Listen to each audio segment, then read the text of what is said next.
1984년 멕시코 시우다드 후아레스 지역에 위치한 폐차장, 이곳에 한 무리의 인원이 파견되었습니다. 이들은 바로 멕시코 국가원자력안전위원회 소속, 줄여서 CNSNS라 불리는 기관의 직원들이었는데요. 안전위원회의 직원들이 이 폐차장에 온 것은 바로 이곳이 심각한 수준의 방사능에 오염되었기 때문이었습니다. 추정 피폭자만 무려 4,000명의 이 방사능 오염 사건은 이후 멕시코의 체르노빌이라 불리게 됩니다. 사건의 발단은 어느 병원에서 시작되었습니다. 시우다드 후아레스에 위치한 병원의 병원장이었던 아벨라르도 레무스 박사와 그의 동료들은 병원을 운영하며 여러 고민에 부딪히게 됩니다. 가장 큰 고민은 병원의 기능을 좀 더 확장하는 것이었는데요. 고민 끝에 이들은 암 환자들의 치료까지 맡기 위해서 방사선 치료기계를 한 대 구입하기로 결정하게 됩니다. 이들이 구입한 기계의 이름은 피커시 3000. 이 방사선 기계는 코발트 60 혹은 코발트 60이라 불리는 방사선 물질을 사용하는 치료기기였는데요. 영상에선 편의상 이 물질을 그냥 코발트라고만 부르겠습니다. 이 코발트 기계는 감마선 빔을 생성하여 환자의 몸에 있는 종양 조직을 파괴하는 원리였는데요. 가격도 상당히 비싼 편에 속하는 기계였으며 장치를 사용하려면 다루는 법을 숙지한 전문가의 도움이 필요했습니다. 이 코발트에 관해 조금 더 설명을 덧붙이자면 장치 안에 들어가 있는 코발트 60은 인공적으로 만든 것이며 이 물질이 만들어내는 감마선은 아주 투과성이 높기에 의료 분야뿐만이 아닌 비파괴 검사 등에도 자주 사용된다고 합니다. 당시 기계 안에 들어있던 이 코발트는 펠릿이라 불리는 작은 알갱이 형태로 들어있었다고 하는데요. 굉장히 위험한 방사능 물질 중에 하나인 만큼 누군가 실수로 이걸 습득해서 벌어지는 사고를 막기 위해 우측에 위치한 막대기형 펠릿의 경우 겉면에 친절하게 적어놓은 드랍 앤 런, 즉시 버리고 도망치세요 라는 문구를 보실 수 있습니다. 아무튼 큰맘 먹고 비싼 방사선 기계를 구입했지만 안타깝게도 병원에서는 이 장치를 제대로 쓸 수 없었습니다. 이유는 앞서 말씀드렸듯이 장치가 복잡하기도 하고 또 잘못 사용했다간 큰 사고가 벌어지는 방사선이 나오기에 사용법을 교육받은 사람만이 쓸 수가 있었기 때문인데요. 레무스 박사의 병원에는 당연히 사용법을 교육받은 인원이 없었고 결국 비싼 돈을 주고 들여온 장치는 애물단지가 되어 병원의 창고 한쪽에 오랜 시간 묵혀지게 됩니다. 그렇게 6년 정도의 시간이 지난 1983년 당시 병원의 운영을 맡고 있던 센터 운영팀장은 병원의 확장과 치료실 증축을 위해서 창고 한쪽에 오랫동안 보관되어 있던 이 방사선 치료 장치를 결국 처리해버리기로 결정하게 됩니다. 그리고 이 장치의 처분을 맡았던 직원은 비센테 소텔로란 이름의 남성이었는데요. 비센테는 이 장치를 어떻게 처리할까 고민하다가 최악의 선택을 저지르게 되고 맙니다. 그가 선택한 방법은 바로 이 장치를 하나하나 분해하여 부품을 전부 폐차장에 갖다가 내다 파는 것이었습니다. 비센테는 일단 장치의 연결 부분 하나하나를 해제했습니다. 그리고 방사능 장치의 윗부분을 분해하자 그 안에서 무거운 실린더를 따로 빼낼 수가 있었는데요. 실린더 안에는 뭔가 들어있는 듯 덜그럭 소리가 났습니다. 일단 실린더를 트럭 뒷부분에 실어놓기는 했지만 안에 들어있는 뭔가를 빼내야겠다고 마음먹은 비센테, 그래서 드릴을 사용해 실린더에 구멍을 내고는 실린더 안에 들어있는 내용물을 전부 다 빼내어 버립니다. 그 안에서 우르르 떨어진 것은 바로 코발트 펠릿들. 이때 쏟아져 나온 펠릿의 개수는 약 6,000개 정도였다는데요. 그러나 이 코발트 펠릿들이 뭔지 몰랐던 비센테는 쏟아진 펠릿과 분해된 부품들을 트럭 위에 그대로 올려두고 곧바로 근처의 폐차장으로 향했습니다. 폐차장의 이름은 페닉스 폐차장이었는데요. 비센테 그리고 그를 돕기 위해 찾아온 친구 리카르도는 트럭에서 사람이 내릴 수 있을 만한 작은 부품들은 직접 내리고 나머지 큰 부품은 폐차장의 전자석 장비를 사용해 옮겨내기로 합니다. 문제는 아까 트럭 바닥에 떨어진 수많은 코발트 펠릿들, 이 펠릿을 하나하나 손으로 옮기는 게 귀찮았던 두 사람은 이 펠릿들도 전자석 장비에 맡겨버리기로 하는데요. 전자석 장비에 펠릿들이 달라붙었다 떨어졌다 하며 퍼지면서 수천 개의 펠릿이 폐차장의 전체를 오염시켜버리게 됩니다. 두 사람이 부품을 팔아 건진 돈은 겨우 1,500페소, 현재 환율로는 약 10만원 정도가 되는 돈이었습니다. 다시 트럭을 몰고 비센테의 집에 도착한 두 사람. 그런데 비센테의 트럭이 갑자기 고장나버렸습니다. 트럭이 워낙 고물이어서 무거운 것 좀 옮겼다고 고장이 나버렸나 싶어 그냥 그대로 둬버렸다고 합니다. 하지만 사건이 벌어진 이후 조사 과정에서 알고 보니 비센테의 트럭이 고장이 나버린 것도 사실 코발트 펠릿에서 나온 강력한 방사능 때문이었다고 하네요. 오염된 그의 트럭 역시 사고 이후 따로 조치되었습니다. 그리고 한동안은 별일 없이 잠잠했기에 누구도 폐차장에서 벌어진 사고에 대해 알아채지 못했습니다. 이 사건을 알아채게 된 경위도 상당히 황당한데요. 사건이 수면 위로 떠오른 것은 약 한 달 정도 뒤였던 1984년 1월 16일 미국의 뉴멕시코주에서였습니다. 뉴멕시코주에 위치한 지역 중에는 특이하게도 강력한 성능의 방사능 탐지기가 달려있는 건물이 있었는데요. 그것이 바로 로스알라모스 국립연구소였습니다. 2차 세계대전 중 맨하탄 프로젝트의 일환 중 하나로 핵무기 설계를 위해 설립된 계획도시 중의 하나가 바로 로스알라모스 지역이며 여기에 세운 연구소가 바로 로스알라모스 국립연구소입니다. 핵을 연구하는 곳이다 보니 아무래도 유출 사고를 막기 위해 출구와 입구의 게이트에 각각 강력한 탐지기를 달아놓고 드나드는 차량이나 사람을 철저하게 검사했는데요. 어느 날 이 연구소의 탐지기가 강하게 작동했던 것입니다. 혹시 유출 사고가 벌어졌나 싶어 직원들이 난리가 났는데 직원들의 차량들 중에는 움직인 차가 전혀 없었습니다. 알고 보니까 탐지기가 작동했던 그 순간에 게이트 근처를 트레일러 한 대가 지나갔던 것을 알게 되는데요. 그리고 그 트레일러는 연구소 근처에 세워져 있었습니다. 직원들은 방사능 탐지 장비를 챙겨 트럭으로 향합니다.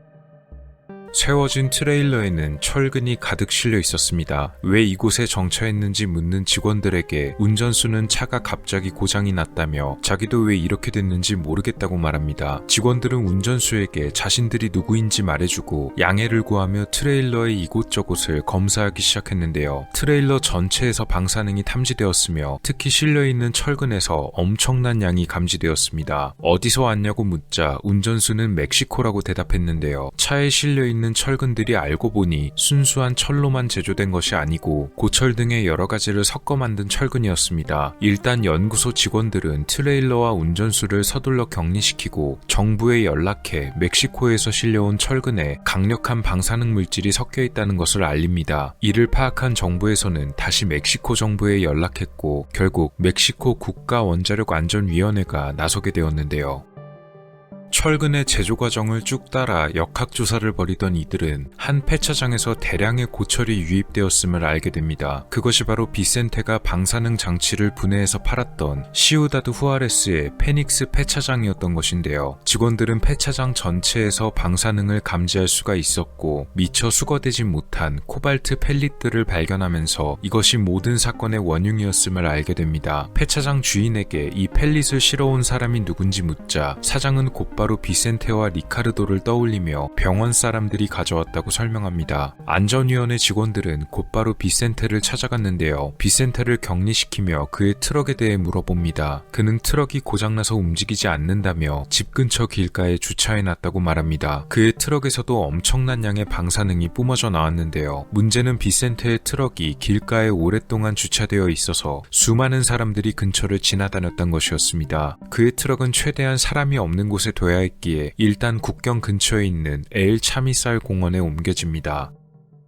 폐차장에서 팔린 고물이 두 곳의 공장에 팔려갔음이 확인됩니다. 한 곳은 철근 제조 공장이었고 다른 한 곳은 가구의 프레임을 제조하는 공장이었는데요. 공장의 방사능 오염을 제거하는 것도 우선이었지만 가장 급선무는 철근들과 가구 프레임들이 어디로 갔는지 추적하여 오염이 퍼지는 것을 막는 것이었습니다. 확인 결과 이들이 만들어낸 오염된 철근과 프레임은 이미 미국과 멕시코 17개 주에 수출되었음이 확인됩니다. 일이 커질 대로 커져버린 것이었는데 안전위원회 직원들과 정부에서 바쁘게 움직여 무려 2360톤에 달하는 미사용 철근을 회수할 수 있었고 미국에 수출된 오염된 철근의 약 90%를 수거했으며 오염된 가구 프레임 약 3만 개도 수거할 수 있었지만 멕시코 여러 주에 넓게 퍼진 철근을 확인하는 것도 일이었습니다. 몇몇 주에서 수백 톤의 철근을 회수할 수 있었지만 수거되지 못한 철근이 무려 1000톤으로 추정됐습니다. 더 큰 문제는 미사용 철근이 아닌 사용된 철근들이었는데요. 이 오염된 철근을 사용해 건물을 지어 올린 것이 확인됐고 안전위원회가 추산한 결과 약 17,000개 이상의 건물에 이 오염된 철근이 사용되었음을 파악하게 됩니다. 다행히도 대다수의 건물은 오염된 철근이 소량만 사용되어 해당 부분만 보수하여 철근을 제거하면 되었지만 약 800개 정도의 건물이 대량의 철근을 사용했으며 이 오염된 건물들은 정부의 권고하에 모두 철거해야만 했습니다.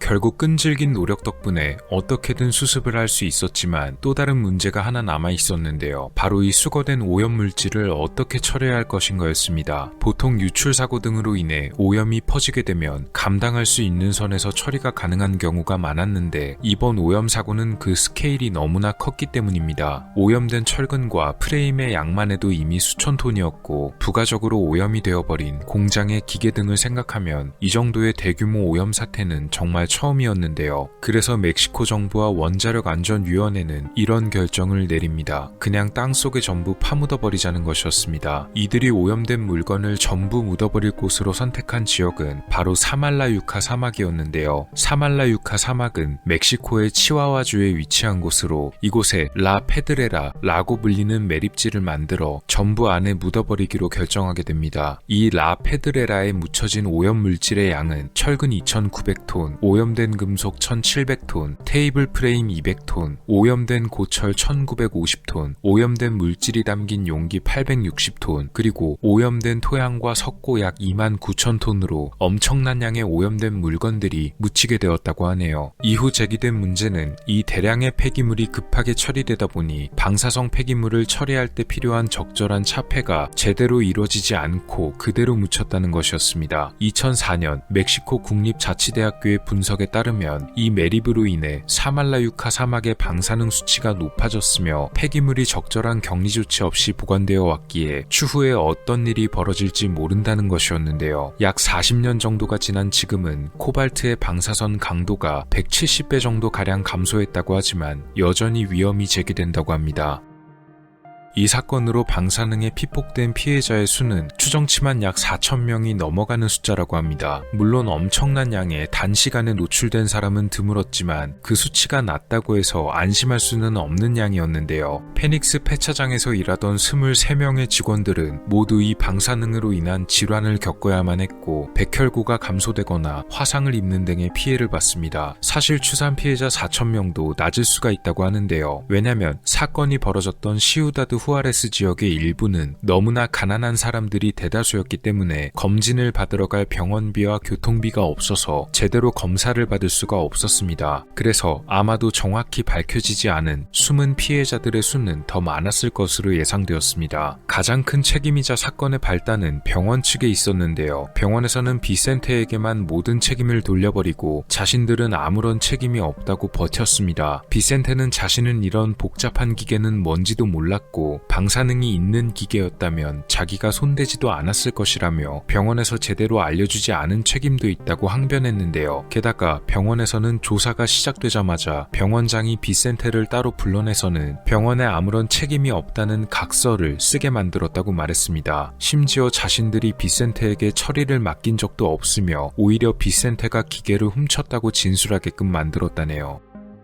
피해자의 수만 보면 가장 위험한 방사능 사고 중 하나였던 체르노빌 사고와도 버금이 갈 정도라고 하는데요. 그래서 이 사건은 이른바 멕시코의 체르노빌 사건이라고도 불립니다. 수천 명에 달하는 피해자들에게 나중에 생길 후유증이나 생물학적 피해를 생각해 본다면 최악의 사고라고 봐도 무방할 듯합니다. 우연한 기회로 인해서 발견하지 못했더라면 아마 오랜 시간 누구도 이를 예측하기 어려웠을 것이고 어쩌면 피해가 더 커졌을지도 모르니 정말 위험했을 듯 하네요. 멕시코의 체르노빌 사고라고도 불렸던 최악의 방사능 물질 유출 사건에 관한 이야기였습니다.